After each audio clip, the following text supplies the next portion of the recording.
Assalamualaikum warahmatullahi wabarakatuh. Jamaah Kampung Taqwa Astagfirullah. Mari kita lanjutkan lagi.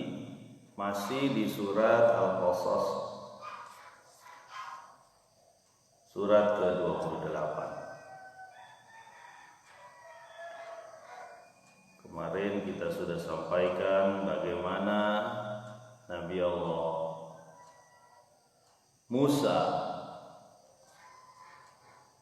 keluar dari kota tempat tinggalnya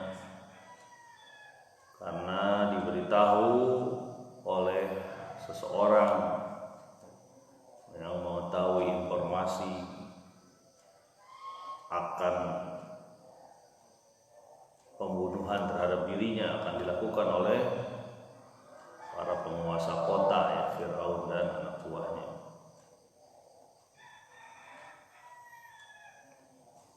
Dan akhirnya dia pergi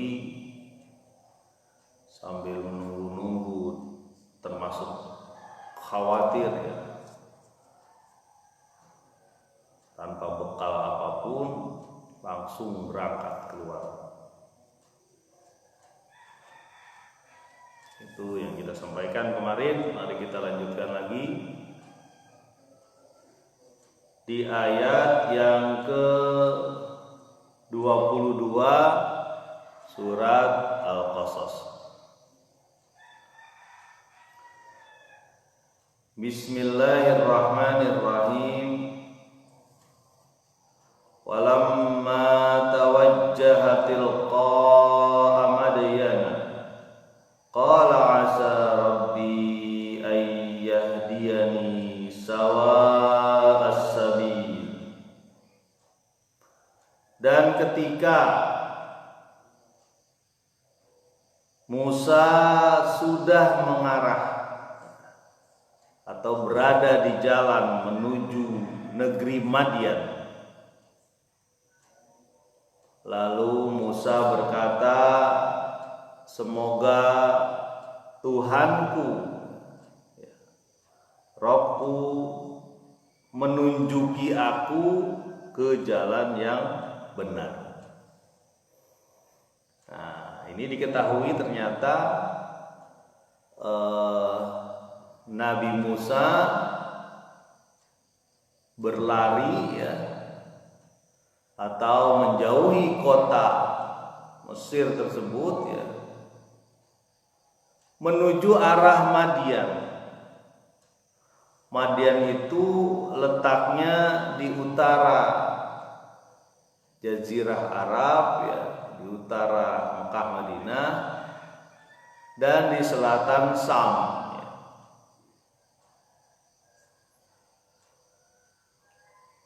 Berarti kalau ukuran sekarang itu udah ratusan kilo itu dia berlari berjalan, gitu. Karena dari Mesir, kan. Mesir itu di Afrika, ya. Afrika bagian utara. Jadi Nabi Musa arahnya diketahui nih, ya, disebutkan oleh Allah ke daerah Madyan.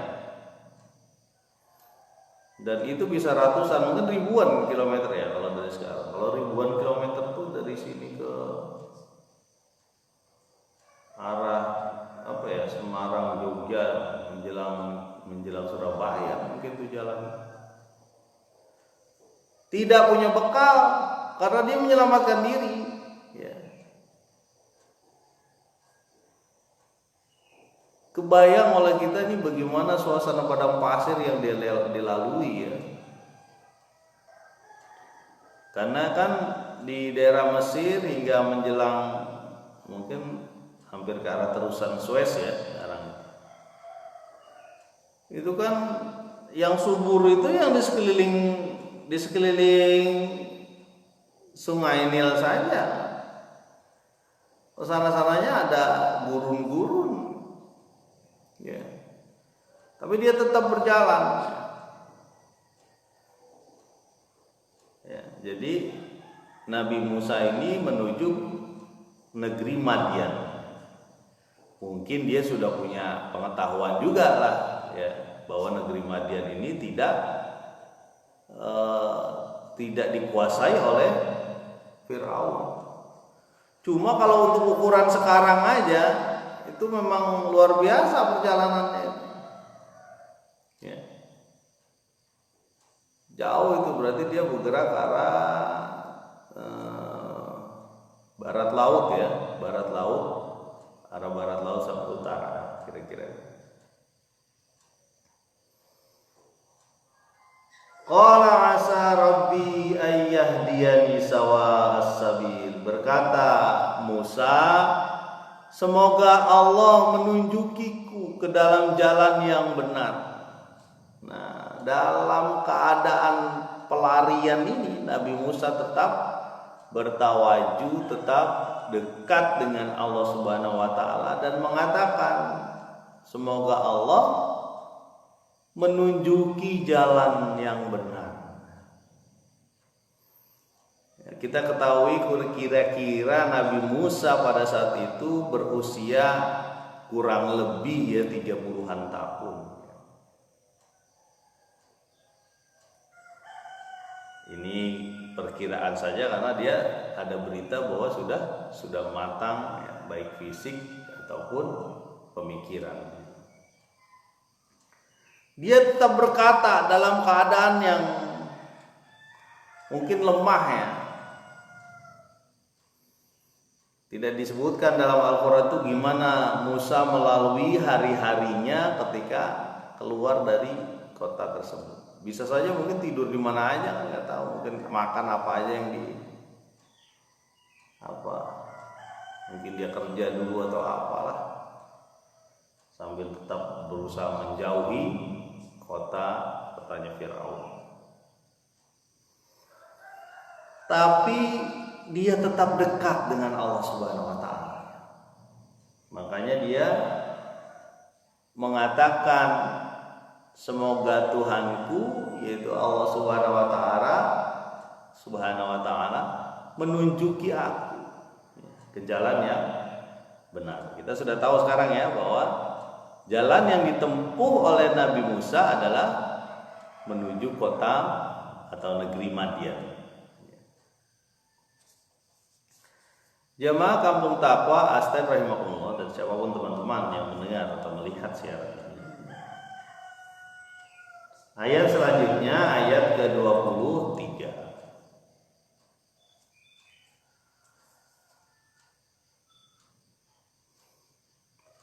Walamma warada ma'a Madyana wajada alaihi ummatan minan nasi yasqun wa wajada min dunihim imra'ataini tazudan qala ma khatabukuma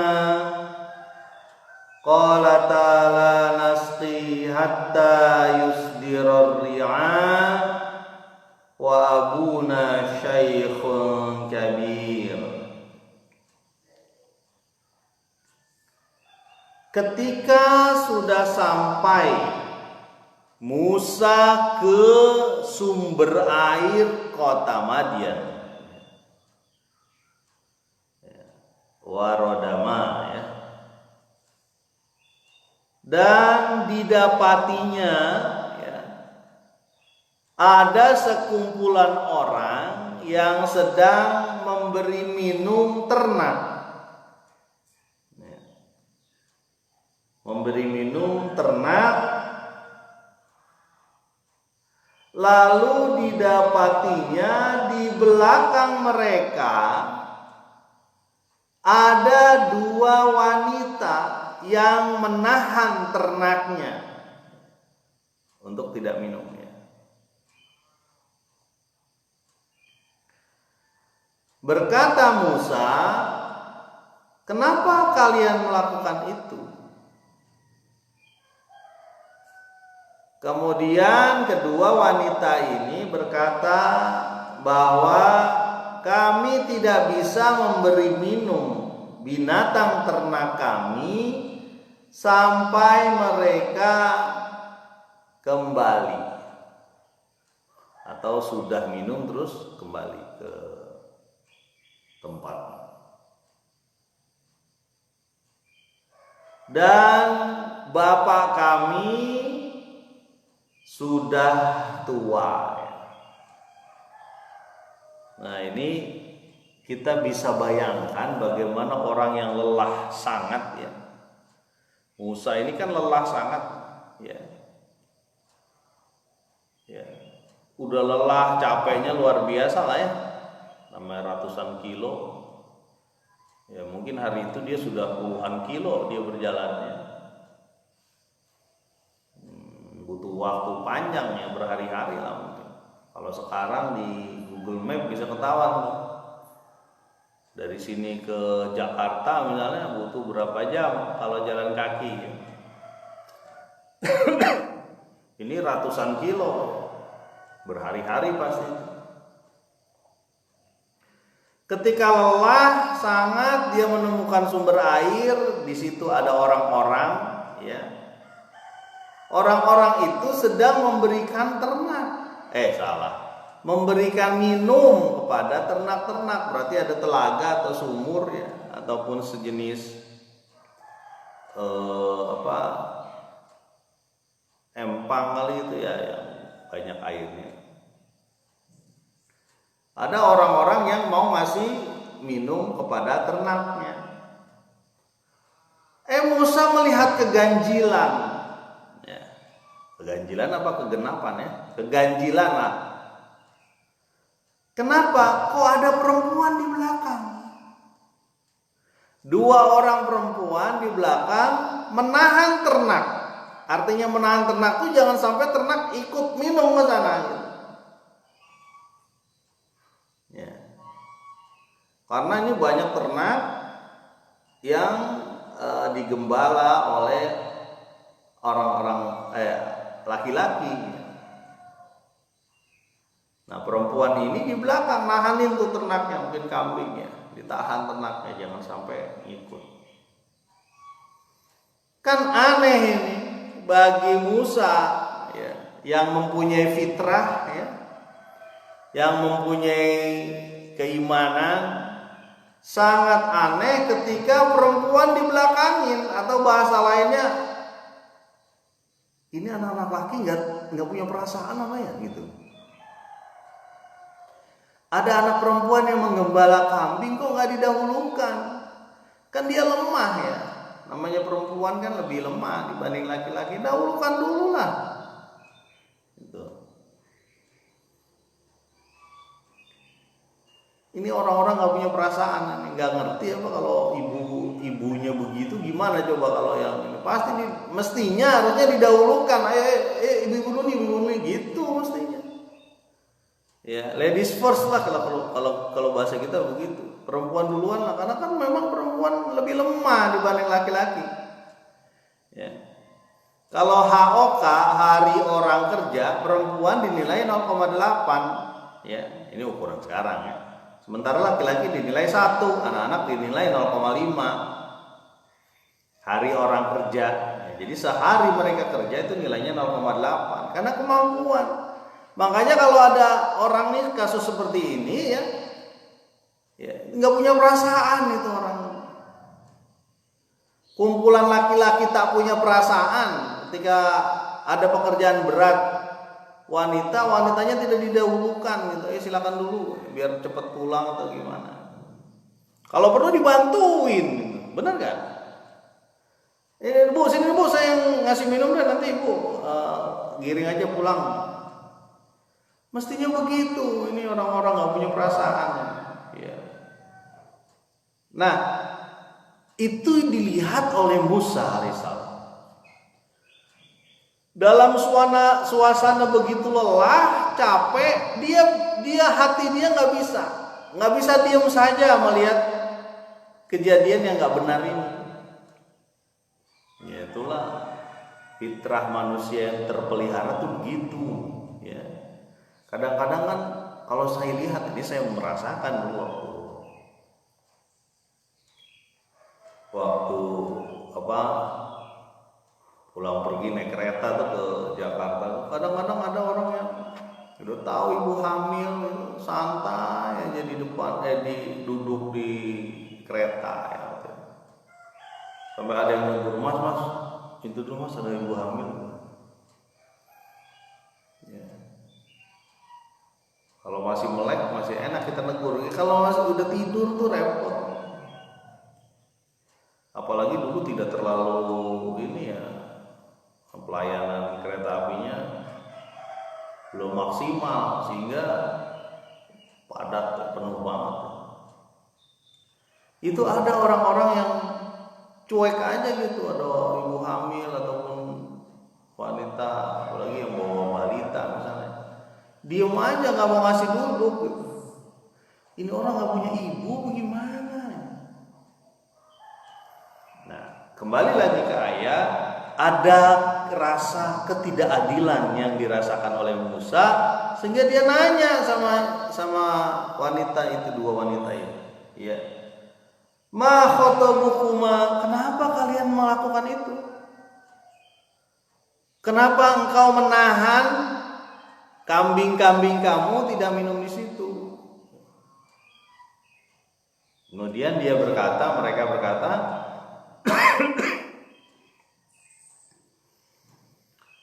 qalata la nasqi hatta yusbira ri'an. Kami tidak bisa memberi minum ternak kami sampai mereka pergi. Ya. Dibelakangin, orang-orang nggak punya perasaan. Ya. Jangan begitu kita sama wanita tuh, jangan begitulah. Ya. Apalagi untuk urusan fisik. Ya. Makanya saya tanya, nyuci misalnya ya, nyuci itu urusan wanita, urusan laki-laki, nyuci pakaian misalnya, atau nyuci piring.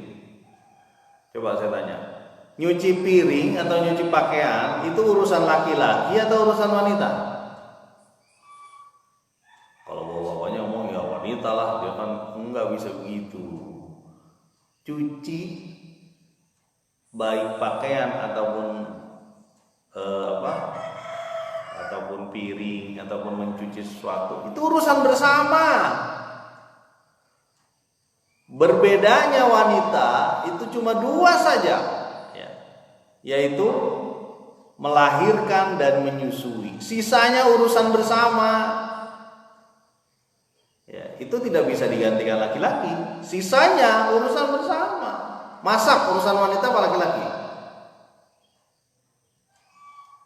Masak urusan wanita apa laki-laki masak? Bapak-bapaknya bilang urusan wanita lah, masak saya juga. Sama lah, itu sama-sama kita lakukan lah. Kecuali memang harus bekerja pagi-pagi, siang nggak bisa buat masak. Ya. Selama kita bisa lakukan, laki-laki lakukan. Jadi nggak ada perbedaan itu antara masak itu urusan wanita, kemudian urusan laki-laki, nggak ada. Cuma satu aja, dua aja perbedaan perempuan itu apa? Melahirkan dan menyusui. Sisanya bareng-bareng itu. Jadi jangan aneh kalau ada laki-laki masak, ada laki-laki nyuci. Jangan dibilang laki-laki takut sama istri itu. Wah, dia istri, apa istri? Ikatan suami takut istri. Wah, ini bukan. Karena Nabi juga menjahit bajunya sendiri. Dalam satu hadis itu, Nabi itu biasanya ya dalam keadaan sehari-hari itu membantu istri-istrinya. Kalau udah panggilan azan, sholat, dia datang ke masjid. Tapi dalam keseharian dia membantu urusan keluarganya. Ya. Jadi jangan minta dilayani aja. Kalau bisa kita melayani keluarga, ya. Laki-laki melayani keluarga. Karena apa?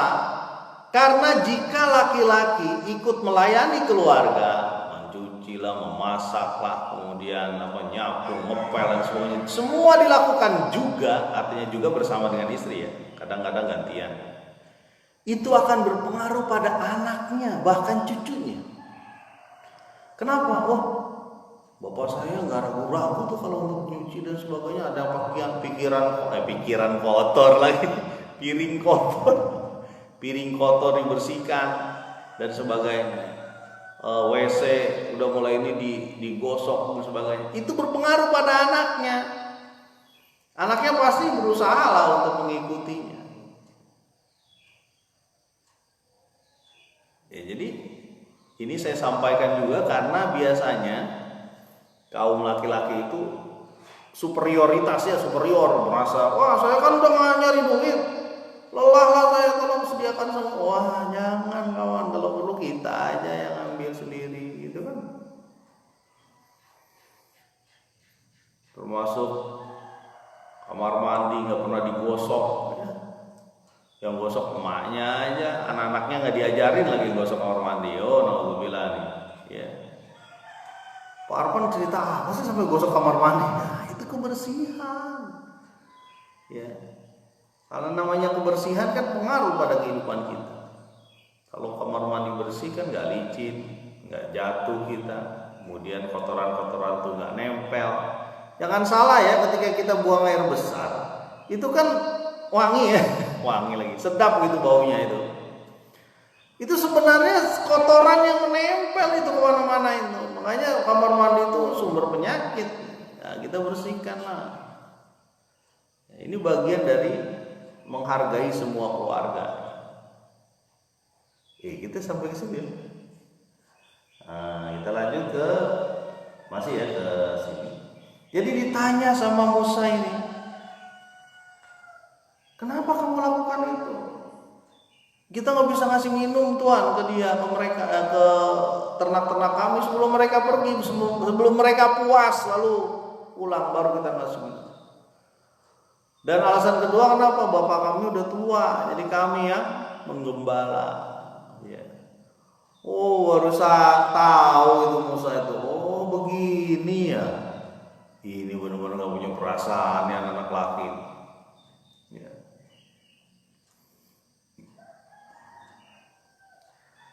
Padahal Musa waktu itu sedang lelah-lelahnya, capeknya. Tapi dia nggak bisa. Ya. Ketika ada hal yang dia rasa tidak pas, dia akan berusaha membetulkan.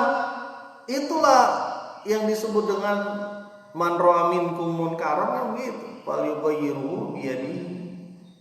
Kalau melihat kemungkaran, ketidakberesan, mungkin kemaksiatan, maka ubahlah dengan tangannya, tangan kita. Jangan meneng wae, cicing wae ada kemaksiatan. Jadi dianggap membenarkan kan. Ya, makanya Nabi Musa kemudian ayat selanjutnya fasaqalahuma thumma tawalla ila dhilli faqala rabbi inni lima anzalta ilayya min khairin faqir. Kemudian Nabi Musa memberi minum ternak keduanya, lalu kembali kepada tempat yang teduh dan berkata, wahai Tuhanku, sesungguhnya aku sangat memerlukan kebaikan yang Engkau turunkan padaku. Ya. Nah, jadi Nabi Musa setelah berkata nih ya, menanyakan kepada kedua wanita tersebut, kenapa begitu? Iya, saya nggak bisa nih, kami nggak bisa tahan, nggak bisa memberi minum. Nah, kemudian dia yang beri minum. Ya mungkin para penggembala laki-laki ini merasa, oh bener juga kali ya gitu. Ibu dulu dong, ibu dulu, gitulah kira-kira gini. Ini kira-kira saya aja nih. Dan pengembala laki-laki tersebut ya, para pengembala laki-laki itu memberi jalan kepada kambing kedua wanita ini. Mungkin saja para pengembala itu sadar gitu hatinya gitu. Oh iya ya, kenapa saya egois banget gitu. Padahal ada kambing punya ibu-ibu nih, punya wanita nih. Ya, dan Nabi Musa menyampaikan juga kepada para laki-laki pengembala tersebut. Dan memang karena disampaikan dari hati, ini kan dari hati nih, nggak ada kepentingan apapun tuh Nabi Musa. Dia nggak punya ternak, ya. Dia juga sedang lelah dan orang tahu dia orang asing di situ. Ya, mungkin dari bahasanya kan kelihatan ya. Walaupun di daerah situ mungkin mayoritas berbahasa apa gitu ya, bahasa Mesir atau bahasa Madian atau bahasa Arab sekelilingnya. Nah, karena disampaikan dari hati, ya, orang biasanya cenderung ini ya, sadar gitu, karena nggak punya kepentingan. Ya. Musa tidak punya kepentingan apapun, ya, terhadap wanita tersebut. Yang dia tahu adalah wanita harus dihormati lah, dimuliakan lah. Kalau dia ada sesuatu kegiatan fisik yang membuat capek, ya, kalau perlu dibantu gitu. Ya, karena dia menyampaikan dari hati yang bersih, ya, orang-orang tersebut mempersilahkan lah, kira-kira begitu. Ya, silakan Pak, silakan. Mungkin dalam hatinya, benar juga ya, dari kemarin kita kenapa nggak ngeduluin dia? Ya ini bahasa saya. Lalu diberi minum ternak kedua wanita tersebut. Setelah itu dia kembali lagi ila zilli, di bawah naungan. Berarti mungkin ada beberapa pohon di situ. Dalam suasana yang panas kayaknya. Berarti capek bener, panas, lelah, keringat keluar dan sebagainya ini Musa. Dia kembali lagi kemana? Ke naungan, ke tempat teduh, ngiyup. Ya. Bener gak tuh bahasa Sundanya tuh ngiyup? Ya. Ngadem. Dan sebenarnya dia mencari adem, mencari ketenangan, mencari keteduhan dari apa? Dari Allah Subhanahu wa Ta'ala, yang mempunyai keteduhan dimanapun. Ya. Ya. Coba kita bayangkan, Nabi Musa pada waktu bayi dicintai keluarga Fir'aun, tidak bisa dibunuh karena dilindungi oleh naungan Allah Subhanahu wa Ta'ala. Begitupun ketika usia 30 tahun, dengan tangan kekuasaan yang sama yaitu kekuasaan Allah Subhanahu wa Ta'ala, dia melindungi Musa bakal dibunuh oleh Firaun ke satu tempat yang tidak ada kekuasaan Firaun di situ. Itulah kekuasaan Allah. Jadi tidak usah khawatir kalau kita berjalan menuju Allah Subhanahu wa Ta'ala, kita diberi rizki, kita dicukupi, fahuwa hasbuh. Wa may yattaqillaha yaj'al lahu makhraja wa yarzuquhu min haitsu la yahtasib. Siapa yang takwa, siapa yang takut, siapa yang menyandarkan dirinya kepada Allah, dia akan dapat jalan keluar, diberikan rizki yang tidak disangka-sangka. Ya, ya namanya Fir'aun waktu itu pasti menyebar intel ke seluruh negeri. Jangan sampai lepas orang yang namanya Musa, dia sudah membunuh kaum kita, penghancur bangsa. Padahal dia menghancurkan bangsa. Penghancur bangsa ini cari hidup atau mati, nah, gitu. Ditempel mungkin di mana-mana itu pakai gambarnya Musa, digambar atau apa. Ya. Wanted gitu ya tulisannya itu. Dead or alive. Ya. Dicari hidup mati yang namanya Musa.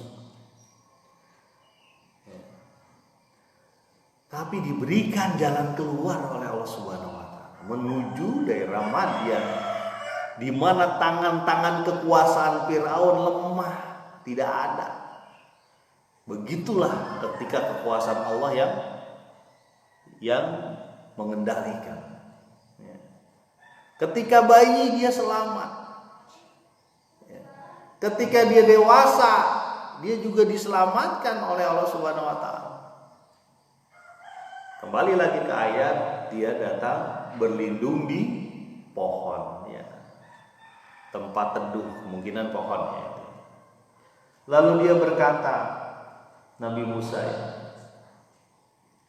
faqala rabbi inni lima anzalta ilayya min khairin faqir. Wahai Tuhanku, sesungguhnya aku sangat memerlukan. Fakir ujungnya, ya. Di ujungnya itu ada kata-kata fakir. Makanya fakir miskin. Fakir itu yang sangat memerlukan, ya. Sesungguhnya aku sangat memerlukan apa yang Engkau turunkan dari kebaikan. Bisa saja berupa makanan, bisa saja berupa perlindungan, ya, keamanan, kemudian makanan, ya.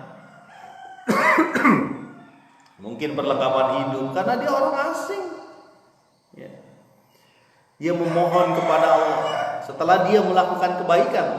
Coba kita perhatikan tadi, dia melakukan kebaikan, memberi jalan atau memberi minum kepada ternak-ternak. Makanya ini yang disebut dengan lakukanlah kebaikan dimanapun kapanpun.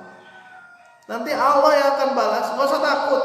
Ya, hal jazaul ihsani ilal ihsan. Setiap kebaikan pasti dibalas kebaikan. Pasti, ya. Saya sudah melakukan kebaikan Arfan sama dia, cuma dia membalasnya jutek wae sama saya. Udahlah, urusan balasan itu urusan Allah, bukan urusan kita. Mau dia yang balas atau orang yang balas, urusan Allah, bukan urusan kita. Jadi lakukan saja kebaikan. Ya. Saya udah senyum, kan kata Nabi, tabassumuka fi wajhi akhika shadaqah. Apa namanya? Muka yang berseri-seri tersenyum adalah sedekah. Saya sudah senyum terus saya sama dia, malah dia cuek aja. Ya udah, nggak apa-apa, senyum kan enak. Lebih enak senyum apa cemberut? Ya, sampai ada yang mengatakan tuh ketika senyum itu ada beberapa otot-otot yang ketarik lebih sedikit dibanding ketika cemberut. Ya, lebih capek sebenarnya cemberut itu dibanding senyum. Sampai ada lagunya tuh, Raihan itu, lagu Nasib, senyumlah, sedekah, ya. Itulah sedekah paling mudah, gitu. Senyum.